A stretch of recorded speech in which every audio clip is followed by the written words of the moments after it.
second time you've seen this Eastern Michigan team. What was the difference that you saw from your team and the way that you guys were able to close this game out? We just had to play harder, want it more, and that's what it came down to today.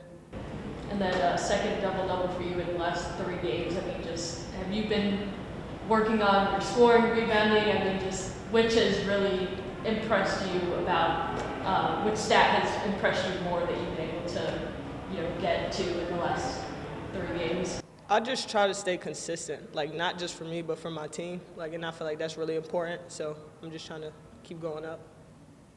I mean, you guys are used to playing in front of great crowds. This crowd today just seemed a little extra. Just what did that feel like on the court today? Sorry. Whether the fans can make it or not, we always feel the love, and they always make sure we're loved, and we just appreciate y'all for that every game. Obviously, great cause today. What's it like for you to rock pink in the game? I like it. Something different really gave us a pop today. Closer loss the last time around, this time winning by double digits. What do you think really propelled you guys to success today? Keeping our composure and just playing hard until the finish, the final buzzer, was really important. Yeah, and just what was the message going into that fourth quarter with Eastern Michigan? You could see them kind of starting to creep back, and kind of same thing happened the last time you guys played them. I mean, just what was the difference in your guys' tone heading into the fourth quarter? We knew they were getting tired, so we knew we had to press on the gas and start playing more harder and playing faster in transition. This seemed like the first truly close game you guys won since that Penn State game, and this time Pat and Marion found out with almost 4 minutes left in the fourth quarter. I mean, just what allowed you guys to hold on? I mean, what can you point to? I mean, they were both great players that fouled out. We just had to keep our composure. We know both of them are great defensive players, so we knew we had to turn it up on that end. And how did it feel to be able to close out the game at the free throw line? I know you shot a ton of free throws at the end there. It felt really good. I knew they were trying to foul, so I was just running around the court and just trying not to get touched. You guys don't go into games wanting to not have Pat available, but obviously most of the game that was the case. What was working so well that you guys were able to play well through the committee? Just taking care of the ball. We didn't have that many turnovers, so just take care of the ball, being aggressive on the defensive end, and knowing our personnel. You obviously kind of assumed that role of primary ball handler. What was your mindset knowing that she wasn't in foul trouble? Maybe kind of on you.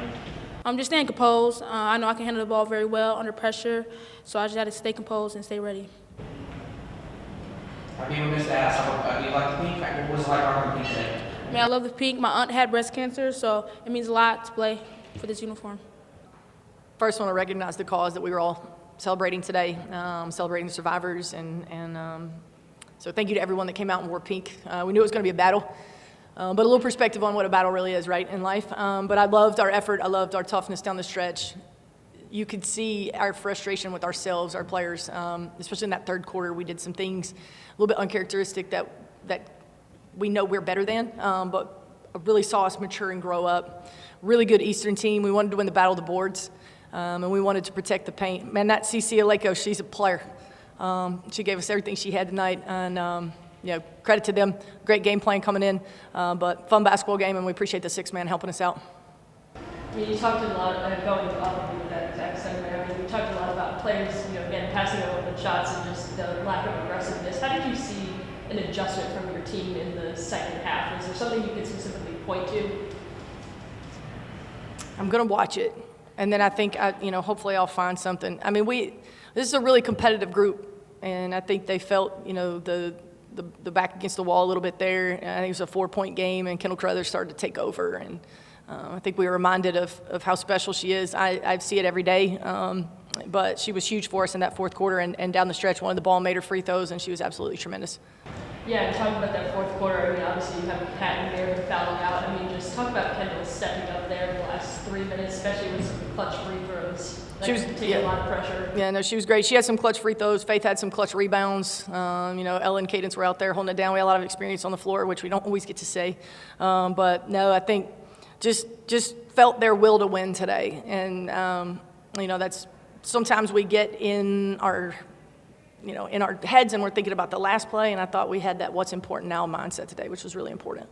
Obviously, second time you've seen this Eastern Michigan team. But what was the difference in your mind from a coaching perspective that you saw in this team, the way they were going to close this game out, just the way they played today? Yeah, if I'm being honest, this game is wild, right? We got a little bit lucky. They missed some threes that they made at their place. And that's just numbers. And we were able to clean up the boards and then come down the other way. I think a big, state the obvious, a big difference maker for us is taking care of the basketball. We had 4 turnovers in the second half. So, we're growing. We're certainly focusing on it. And we're, building that chemistry and camaraderie. We had some crazy lineups out there today with the foul trouble, and we muscled through it. And, again, I'm just really, really proud of our team. To piggyback off that, you guys don't go into games wanting paths to miss most of the game, but you guys still found a way to find success. What was the reason for that, in your opinion? Yeah, I think they stayed together and they kept playing hard. We say it all the time, we got all these war analogies and things like that, but the enemy has a say. We come in with a game plan, but, Eastern Michigan does too. And I thought we countered in that second half, not necessarily technically or tactically, but like with our togetherness and our toughness. And, they punched hard. They're a really, really good team. They got a lot of scoring weapons. I think their big three had like 61 on us at their place. And I thought we did a better job today defensively. You talk about the growth, this team each game is a growing experience for this team. To finish the closest one out without one of your best players, what does that say to you about this team? Well, we have depth, and I play a lot of kids, and I trust them. If you're out there, it's because I trust you. And I thought, our discipline to not foul down the stretch there, and our like I said, taking care of the basketball. I think it says that they're together, they're tough, we've got depth, and we're going to need that down the stretch here. I know, obviously, the cause was obviously a great cause today, but it seemed like the crowd and the energy just was a little extra today. Did you feel that as well? I did, and the thing. There's a lot of things I love about our fans, but they want it for us as badly as we want it. There's no question, and I think we all know one got away from us the last time at home. I challenged our players. First of all, we should protect Savage at all costs. Second of all, we're not losing 2 in a row at Savage. So I liked our response. And I'm looking forward to watching it and showing them all the things that we did really well and learning from. Not just the things that we need to improve, but the things that we did right, our attitude and our energy and our connectiveness. When things didn't go our way, I thought we really stayed together. Last time around, Eastern Michigan was really good in transition. Today, you held them to only 2 buckets on fast breaks. If you just speak to the defensive efforts of your team. Astute observation. That was one of the keys to the game. I think they got 14 points in transition in the first half at their place. So we were trying to get to the ball earlier. And again, just being real, let's keep it 100. They just missed a few too, which helped us. It's a really, really good basketball team. But we certainly were keen on transition. They're one of the top transition teams in the league, top ball screen usage teams in the league. And then they got to their horn stuff late and started picking on us, and we had to adjust. So, yeah, that was definitely a point of emphasis today.